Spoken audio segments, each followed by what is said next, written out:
There is grandeur in this view of life. Welcome to Evolution Talk with Rick Coast, an introduction to the oldest story ever told.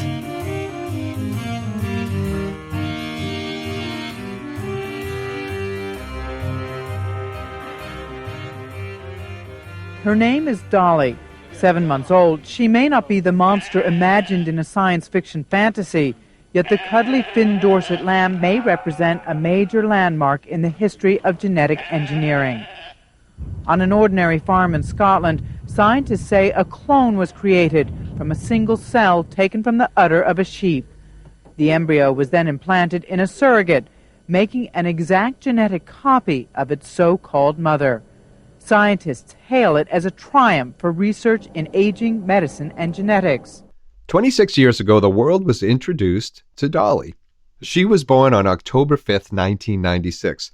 She may not have been the first animal cloned, but she certainly was the most famous. And it's fair to say she took the world by storm, and she also launched a storm. A Pandora's box of ethics, genetic engineering, and the power of creation took center stage at the time. Now, 3 years before the television clip from CNN you just heard was aired, the world sat in awe, eating popcorn by the bucketfuls as another cloned creature stomped across a much larger screen. It's a dinosaur. While it may not be feasible or even possible to clone long-extinct animals by extracting DNA from mosquitoes encased in amber, it appears one company is pursuing what some would say is the impossible. They plan to bring back the woolly mammoth. There was an idea that is kind of like an old idea now that you could potentially find a very well-preserved cell from the specimen and that you can clone a woolly mammoth. And George and I were interested to see how intact the DNA is from this very well-preserved specimen. And of course, we were able to see some well-preserved DNA, but most of it is still degraded. So we believe that the woolly mammoth can be only brought back through genome engineering. That was Ariona Hisoli at a South by Southwest interview in 2022. Ms. Hisoli is the head of biological sciences at Colossal Biosciences. Now, before we dive a bit into what the team at Colossal hopes to accomplish and how, I want to pause for a moment to explain what Colossal is. A quote from their website states, "We endeavor to jumpstart nature's ancestral heartbeat." I like that. Now, considering what they have set their sights on, it's a pretty bold and exciting endeavor. What natural selection weeded out in the past, Colossal hopes to reverse in the present and in the future. Founded in 2021 by American geneticist George Church and entrepreneur Ben Lamb, Colossal raised an initial $15 million in seed funding and just recently, in March of 2022, added another $60 million to that amount. They'll use it to pave the way to de-extinction. So, how does Colossal propose to do this? You heard Ariona Hisoli say a few moments ago that the woolly mammoth can only be brought back through genome engineering. Now, what does that mean? Well, nobody has a live cell from a woolly mammoth to work with, not like with Dolly. She was created by extracting the DNA from a live cell, fertilizing a donor egg, and placing the egg in a surrogate. The last mammoth died a few thousand years ago, probably in Siberia. Live cells went with it. And yes, there have been frozen remains of mammoths found. Well, a remarkable find in the permafrost of Canada's Yukon Territory. Gold miners discovered a nearly perfectly preserved mummified baby woolly mammoth. Scientists say it likely died in the Ice Age more than 30,000 years ago. There's been others over the years, but the DNA contained in their mummified remains has significantly deteriorated, which is completely understandable, but there is soft tissue available. Where it would have been out of the question a couple of decades ago to do anything about it, things have changed. Now, thanks to gene technologies like CRISPR, there is a path to bring something like a woolly mammoth back. What I find interesting about CRISPR and its applications is how widespread it can become. It doesn't require large labs or large sums of money. So, in a sense, it democratizes gene editing. And I have no idea where that will go. Are we wise enough to tame ourselves in the presence of this awesome power? That was astrophysicist Neil deGrasse Tyson in an NBC News interview in 2017. What CRISPR will allow Colossal to do is to edit the genes of an existing species of elephant to make it mammoth-like. Now, the closest living relative to the woolly mammoth today is the Asian elephant, which has been on the endangered species list since 1986 after its population declined by 50% over a span of 3 generations. The Asian elephant actually shares 99.6% of their DNA with the extinct woolly mammoth. What the team is focused on is using CRISPR to recreate the remaining 0.4% by editing the Asian elephant's genome by inserting mammoth traits. Traits like dense hair, more fat, and blood that's adapted to cold. Those traits which allow the mammoth to survive in the cold Arctic environments. A genetic separation of 0.4% between the Asian elephant and the woolly mammoth might not sound like they have far to go, but that 0.4% consists of over 1 million genetic mutations. The trick is finding the right genes to edit that will express themselves in the desired ways. Once they've found those genes or identified where they want to place the changes, they'll use CRISPR to edit the DNA of a live Asian elephant cell, taking it out of the nucleus, and then they'll insert it into an Asian elephant egg. The egg will then either be placed into a surrogate mother to gestate or an artificial womb. Then they have to wait for 22 months.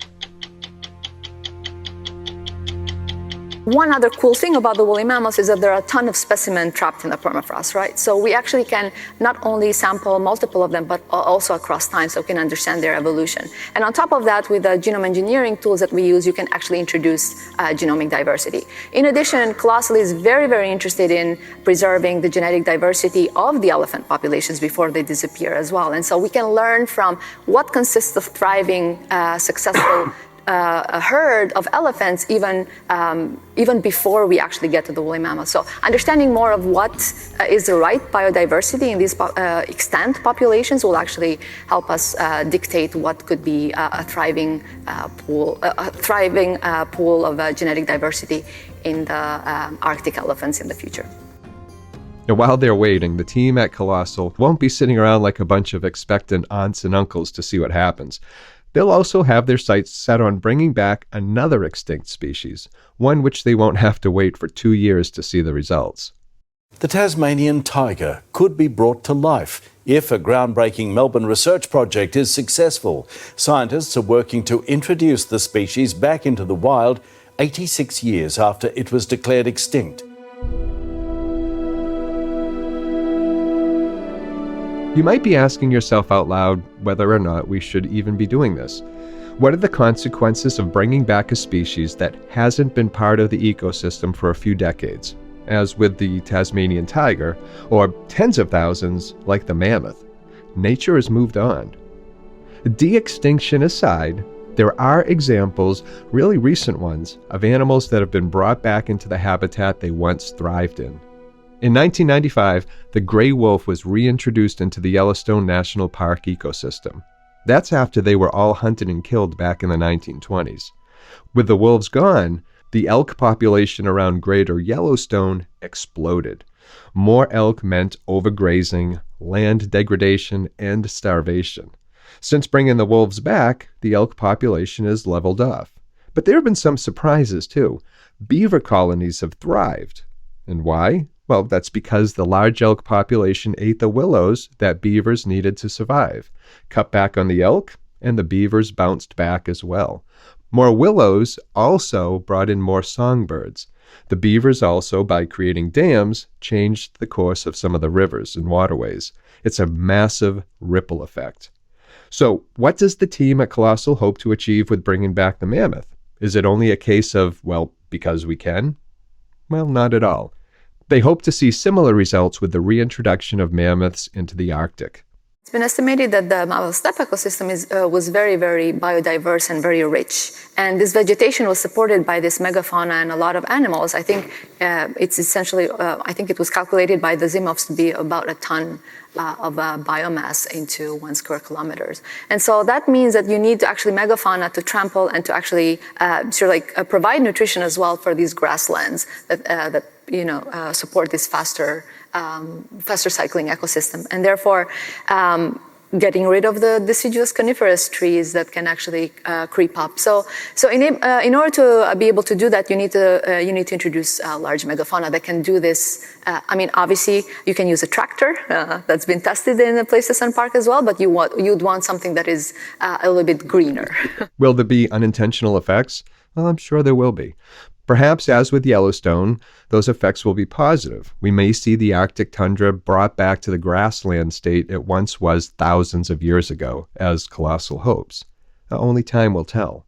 Now, if I'm around in 50 years and, still doing this show, maybe I'll be able to report back with an update.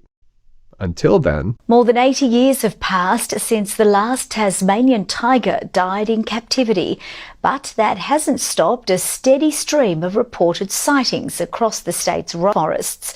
Right to information documents have revealed 8 cases of elusive animals believed to be big cats or thylacines. Maybe nature is ahead of us.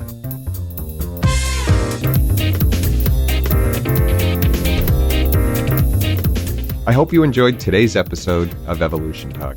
I'm Rick Coast, and you can find show notes and source material, and also ways to support the show at evolutiontalk.com. I'd love to hear from you. I hope your week is going well, and until next time, please take care of yourself.